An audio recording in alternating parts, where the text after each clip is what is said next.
Hello students, मैं चंदन मौर्य आपका स्वागत करता हूं हमारे यूट्यूब चैनल शिक्षित भारत में। जैसा कि हमने आपको दिख रहा है और नॉन मेटल का पार्ट 3 है। इससे पहले हमने पहले पार्ट में और दूसरे पार्ट में मेटल और नॉन मेटल किस प्रकार से किस चीज़ों से रिएक्ट करता है, किस उसके क्या प्रॉपर्टी होते हैं, उसके बारे में हमने डिस्कस किया हुआ था। आप उसको हमारे प्लेलिस्ट के थ्रू देख सकते हैं। अभी भी आप तैयारी वगैरह स्टार्ट नहीं किए हैं तो अभी भी मौका आपके पास है, तैयारी कर सकते हैं हमारे साथ जुड़ करके। तो आइए पार्ट 3 को स्टार्ट करते हैं। इसमें हम क्या क्या चीज़ें देखने वाले हैं। इससे पहले वीडियो में हमने केमिकल प्रॉपर्टीज ऑफ मेटल के बारे में पढ़ा था। इस थर्ड पार्ट में हम chemical property of non metal के बारे में पढ़ेंगे कि किस प्रकार से नॉन मेटल रिएक्ट करता है तो किस प्रकार से प्रोडक्ट बनाता है। तो metal and non metal show different chemical properties. जैसा कि हमने मेटल नॉन मेटल के बारे में पढ़ लिया है कि दोनों ही की जो प्रॉपर्टीज होती हैं अलग अलग होती है। यही कारण है कि यहाँ पे भी अलग अलग डिफरेंट केमिकल प्रॉपर्टी की वजह से अलग अलग प्रकार से रिएक्शन करते हैं। तो किस प्रकार से करते हैं उसी को हम डिस्कस करने वाले हैं।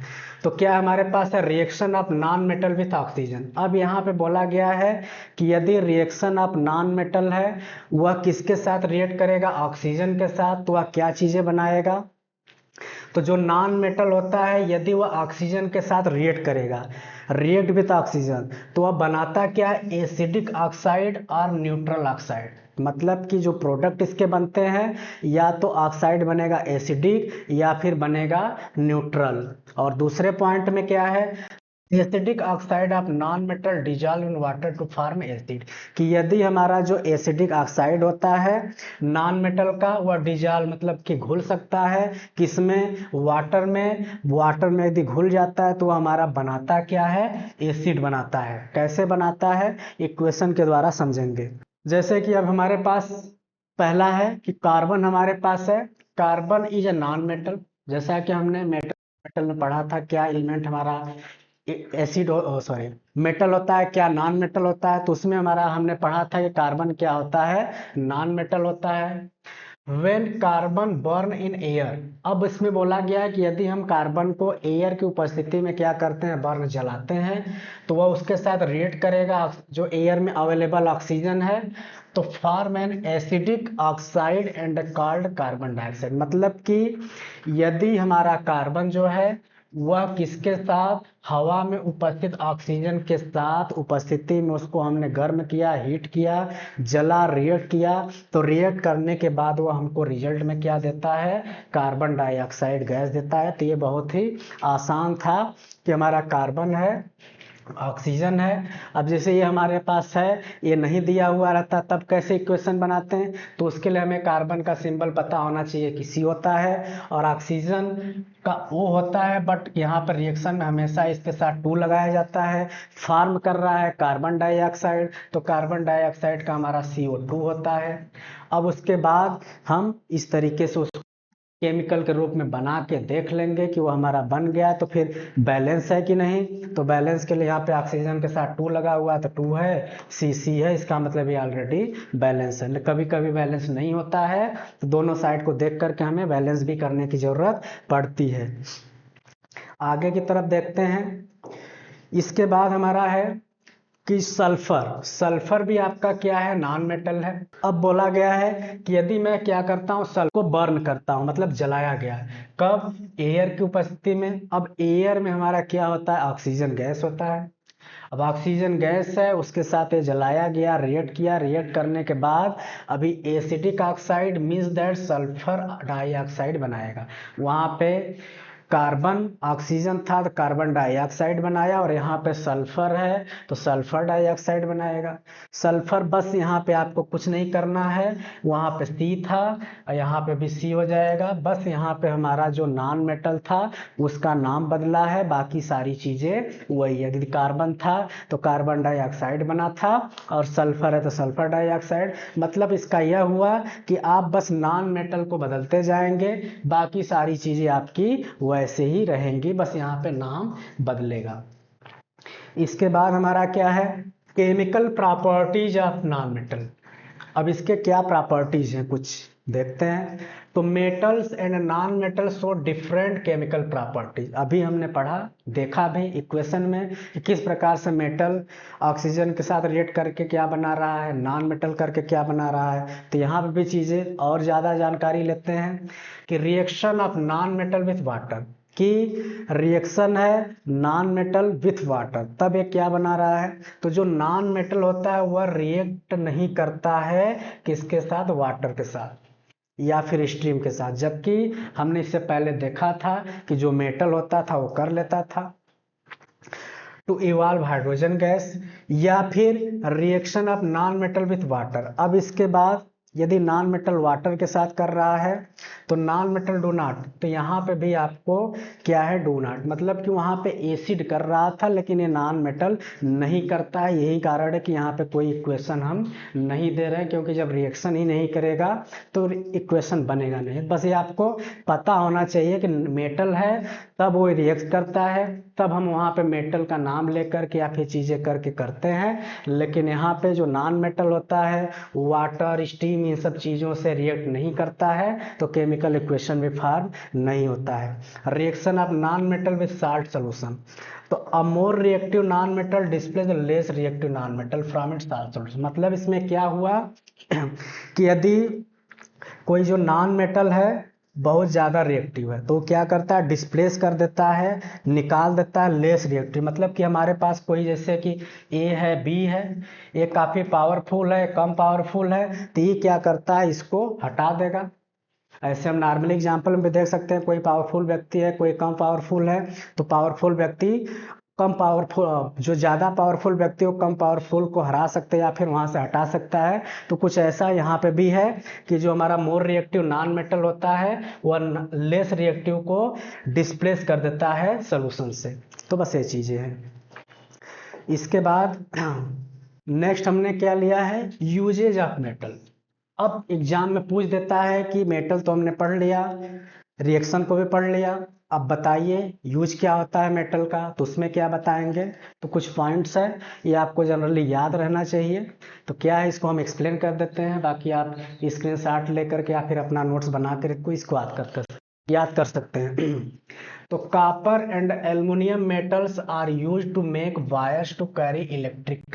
अब हमने पढ़ा था कॉपर और एल्युमिनियम क्या होता है, मेटल होता है, और मेटल हमारा क्या होता है, हम बीट करके या फिर इससे चीज़ें करके वायर के रूप में या फिर सीट के रूप में चेंज कर देते हैं। और मेटल क्या होता है, good conductor of electricity and heat होता है। तो वही कारण है कि हम इसका प्रयोग करते हैं वायर के रूप में, और वायर के द्वारा ही ये क्या करता है, करंट को एक जगह से दूसरे जगह पे पहुंचाता है और हम अपने चीज़ों को चला पाते हैं। दूसरे पॉइंट में बोला गया iron copper and aluminium metal are use to make household utensil and factory equipment. मतलब कि जो आयरन कॉपर एल्युमिनियम है ये इस प्रकार का मेटल है कि इससे हम बहुत सारी चीज़ों को बनाते हैं। यूटेंसिल मतलब हमारे घरों के जो बर्तन होते हैं या फिर चीज़ें होते हैं, हमारे बहुत सारी चीज़ें हम जनरल लाइफ में देखते हैं अपने आसपास की, हमारे जब सब आयरन कॉपर या एल्युमिनियम से ही ज़्यादातर बने हुए मिलते हैं। Iron is used as a catalyst in the preparation of ammonia gas by Haber process। मतलब ये हैबर प्रोसेस से अमोनिया गैस बनाने का एक विधि होता है, उसमें आयरन का प्रयोग किया जाता है एट अ कैटलिस्ट। और कैटलिस्ट क्या होता है, कैटलिस्ट हमारा एक ऐसा एलिमेंट होता है जो रिएक्शन की गति को बढ़ाने का या फिर घटाने का। अब वो कैटलिस्ट के ऊपर डिपेंड करता है कि वो किस प्रकार का है। कोई क्या करता है, रिएक्शन की गति को बढ़ाने के लिए प्रयोग किया जाता है, तो कोई घटाने के लिए प्रयोग किया जाता है। तो वही चीज़ है। तो कैटलिस्ट हो सकता है कि इंक्रीज कर दे प्रोसेस को या फिर डिक्रीज भी कर सकता है। तो ये चीज़ें हैं। Zinc is used for galvanising iron to protect it from rusting. अब जैसे हमने देखा होगा कि कोई आयरन से बने हुए ऑब्जेक्ट या चीज़ें हैं बाहर होती हैं, बाहर रहती धीरे धीरे उस पर रस्टिंग लगने लगता है। क्यों लगता है, क्योंकि आयरन क्या करता है, बाहर जो एटमॉस्फेयर में मॉइस्चर है उसके साथ रिएक्ट करके रस्टिंग लगने लगता है, तो उसको प्रोटेक्ट, अब वो रस्टिंग ना लगे उसके लिए लोग उस पर क्या कर देते हैं, पेंट या फिर गैल्वेनाइजेशन मतलब एक ऐसी परत डाल देते हैं जिससे कि बाहर एटमॉस्फेयर की ह्यूमिडिटी और आयरन के बीच का कनेक्शन हट जाता है, फिर वो रिएक्ट नहीं कर पाता है, तो वह क्या करता है कि सेफ रहता है और उसमें रस्टिंग नहीं लगता है। इसके बाद हमारा क्या है, the liquid metal mercury is use in making thermometer. अब थर्मामीटर आप पता होगा कि थर्मामीटर का हम प्रयोग लैब में या फिर अन्य जगहों पर टेम्परेचर को मेजर करने के लिए करते हैं, तो वहाँ पे मरकरी जो है उसका प्रयोग करते हैं, क्योंकि उसके अंदर जो मरकरी होता है और थर्मामीटर को हम किसी ऑब्जेक्ट से टच कराते हैं तो उसके अंदर जो मरकरी होता है, जब ऑब्जेक्ट से उसको टेम्परेचर मिलता है तो उसके अकॉर्डिंग वो क्या करता है, अपने लेवल को बढ़ाता है। उससे हम पता कर पाते हैं कि उस एग्जैक्टली बॉडी का टेम्परेचर क्या है, इस तरीके से। Lead metal is used in making car battery. अब लेड मेटल जो है इसका प्रयोग हम क्या करते हैं, कार बैटरी, मतलब जो कार में बैटरी प्रयोग किया जाता है उसको बनाने में भी इस लेड मेटल का प्रयोग किया जाता है। तो इस स्लाइड में हमने देखा यूजेज ऑफ मेटल के बारे में। आइए आगे की तरफ चलते हैं। अब कभी कभी एग्जाम में आपका पूछ देता है कि मेटल और नॉन मेटल के बारे में बीच में डिफरेंस क्या होता है, तो यहाँ पे आपके पास है। इसको ज़्यादा एक्सप्लेन करने की ज़रूरत नहीं है, क्योंकि चीज़ों को, टर्म को हमने पीछे एक्सप्लेन कर दिया है। यदि आप मेटल के बारे में पढ़ लिए हैं तो उसी का जस्ट अपोजिट आपका नॉन मेटल होता है। आप इसका स्क्रीनशॉट लेकर के या फिर नोट कर सकते हैं कि किस प्रकार से इसमें डिफरेंस होता है, या फिर थोड़ा हम एक्सप्लेन कर देते हैं। तो मेटल क्या है, फॉर्म बेसिक ऑक्साइड, मतलब ये जो फार्म करता है वो बेसिक ऑक्साइड होता है, जबकि यहाँ पे एसिडिक होता है या फिर न्यूट्रल होता है। मतलब जस्ट ये दोनों अपोजिट होते हैं, तो अपोजिट ही रिजल्ट देते हैं। डिस्प्लेस करता है हाइड्रोजन फ्रॉम वाटर। अब यहाँ बोल रहा है जो मेटल होता है उसमें यदि हाइड्रोजन है तो वाटर में से हाइड्रोजन को डिस्प्लेस करता है, जबकि ये जो नॉन मेटल है वह हमारा रिएक्ट नहीं करता स्टीम, या फिर जब रिएक्ट नहीं करेगा तो वहां पर डिस्प्लेस भी नहीं करेगा। Metal display hydrogen from dilute acid. अब डाइल्यूट एसिड जैसा कि हमने HCl पढ़ा था, तो वहां से Cl को वह क्या कर रहा था, डिस्प्लेस किया था। यहाँ पे हमारा जो नॉन मेटल होगा, do not react with dilute acid, मतलब कि ये एसिड के साथ जब रिएक्ट ही नहीं करेगा तो कुछ भी डिस्प्लेसमेंट भी नहीं करेगा। तो इस तरीके से हमारा यहाँ पे था। आगे कुछ और भी पॉइंट आप इसको रीड कर सकते हैं। आगे की तरफ चलेंगे। ये भी काफी इंपॉर्टेंट है।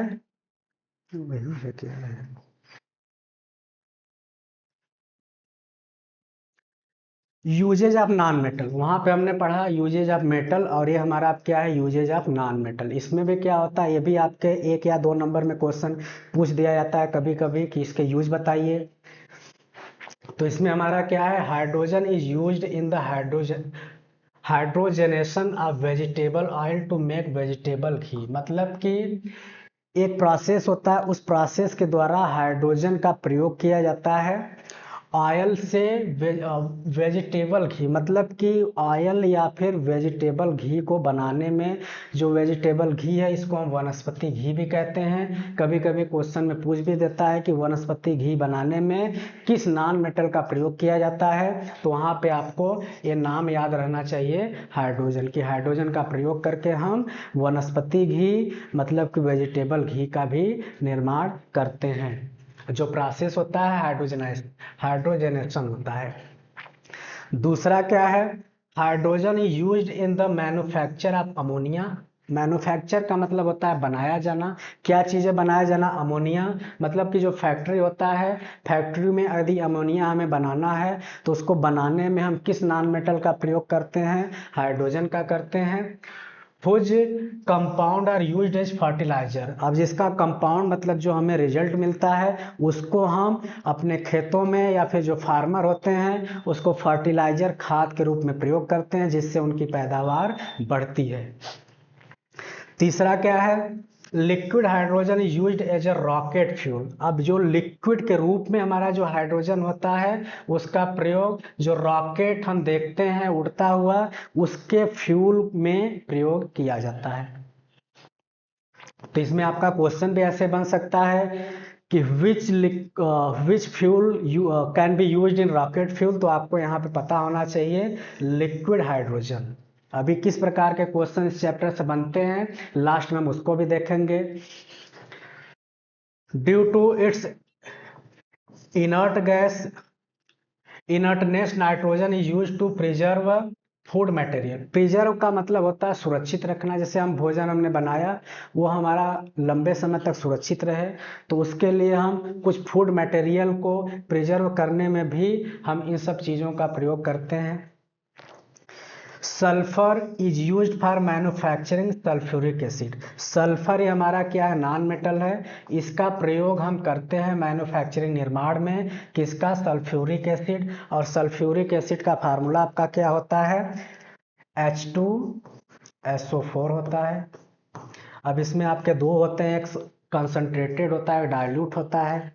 अब कंसंट्रेटेड क्या होता है, डाइल्यूट क्या होता है, इसके बारे में हमने एसिड बेस चैप्टर में डिस्कस किया हुआ है, आप वहाँ पे जा कर के देख सकते हैं।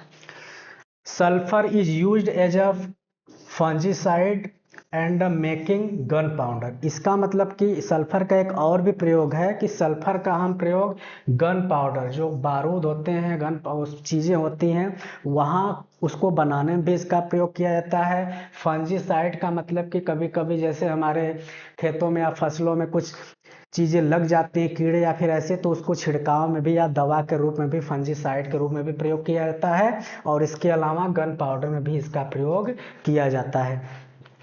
आगे की तरफ चलेंगे।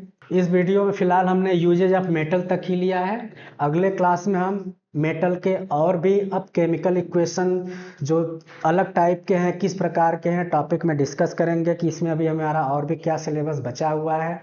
तो वीडियो कैसा लगा आप ज़रूर बताइएगा। वीडियो में आप यदि चैनल पर नए हैं तो चैनल को सब्सक्राइब करिएगा, बेल आइकन को भी प्रेस कर लीजिएगा, जिससे हम इस चैप्टर का जो अगला वीडियो लाए आपको नोटिफिकेशन के थ्रू पहुँचे। बेल आइकन को भी प्रेस कर लीजिएगा, दोस्तों को शेयर भी करिएगा। हमारे साथ जुड़ करके अपनी तैयारी को एकदम सही तरीके से स्टार्ट करिए, क्योंकि अब समय बहुत ही कम बचा है। अभी से आप लग करके आप अपने परीक्षाओं में अच्छा रिजल्ट गेन कर सकते हैं। तो मिलेंगे अगले वीडियो में, तब तक के लिए नमस्कार।